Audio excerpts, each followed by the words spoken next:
coucou les loulous.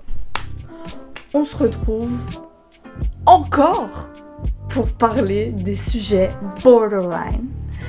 Donc, on va aborder le thème de comment vivre avec un borderline. Vivre avec quelqu'un, c'est jamais facile.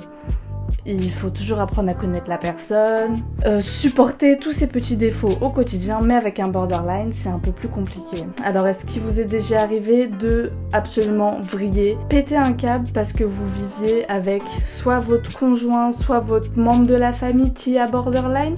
Eh bien, cette vidéo est faite pour vous. Sachez déjà tout d'abord que si vous vivez avec un borderline, il faut se faire à l'usure des sauts d'humeur et des émotions qui fluctuent. Il ne faut pas les prendre personnellement. No, no, no. Il faut savoir laisser la personne tranquille dans son coin, faire abstraction des sauts d'humeur ou sinon ramener la personne à la réalité à l'aide de quelques exercices. Par exemple, ça peut être compter ses doigts pour se ramener à la réalité. La fameuse technique pour ceux qui sont anxieux de compter 5 choses qu'on voit, 4 choses qu'on peut toucher, 3 choses qu'on entend, 2 choses qu'on peut sentir et 1 chose qu'on peut goûter. Ou bien faire tout simplement de la méditation, des exercices de respiration. La méditation, j'en parle souvent, je sais, mais c'est hyper important, ça aide beaucoup pour n'importe quel trouble ou n'importe quel problème en fait. Lorsque vous vivez avec quelqu'un atteint de borderline, il est aussi possible que la personne soit sujet à des pulsions de colère ou d'agression, qu'il ait envie de tout envoyer bouler. Maman, je suis désolée de t'avoir fait subir tout ça. Je brille, c'est parce que je transpire. C'est pas ma caméra qui bug, non. Il fait actuellement putain de 45 degrés là où je suis. Bref. Il faut savoir ne pas aliéner en fait la personne quand elle a ses pulsions, ne pas lui dire Mais tu es fou, mais ça va pas dans ta tête, mais quel taré ferait ça? ça, non. Non. Poggy. Poggy qui vient nous dire coucou. Coucou Poggy, ça fait quoi de vivre avec un borderline? Elle a envie de s'enfuir. Ça dépend des moments, un gros câlin bien fort peut aider à calmer la personne. Ou sinon, une technique que j'ai trouvée, c'est peut-être lui dire de se défouler, de taper sur un coussin. Parce qu'il faut bien que ça sorte ses pulsions du coup. Donc autant que ça se défoule sur un coussin plutôt que sur un mur ou sur une personne vivante.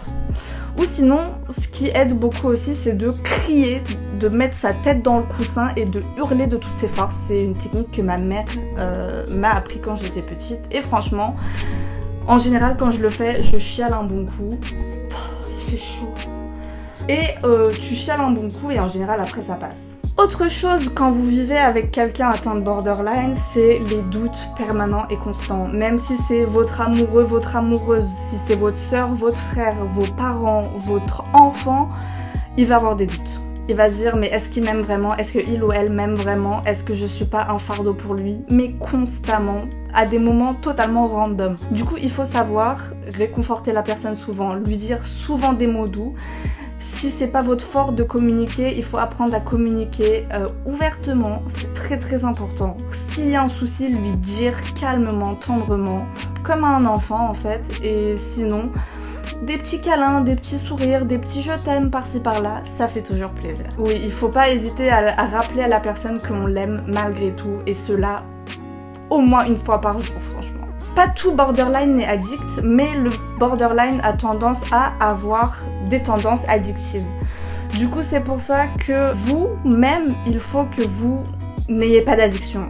Que ça soit aux substances, aux jeux, au sexe, n'importe quoi, parce que ça peut très bien montrer le chemin à la personne borderline de « suis-moi, fais comme moi » et le borderline ne saura pas résister. Donc, évitez d'acheter de l'alcool, évitez de consommer devant lui, bien sûr que ça soit alcool ou drogue, j'en parle même pas, les drogues c'est mal. Et pour ce qui est finalement, le dernier point que j'ai envie d'aborder, c'est l'hypersensibilité. La personne borderline peut faire des crises d'angoisse, de panique, de larmes. Sachez sécher ses larmes. Sachez sécher ses larmes, waouh. Mais aussi savoir lui laisser la place de respirer. Voilà, petite vidéo très courte sur comment gérer la vie quotidienne avec un borderline. Si vous avez des questions, en commentaire. Et sur ce, bisous les loulous.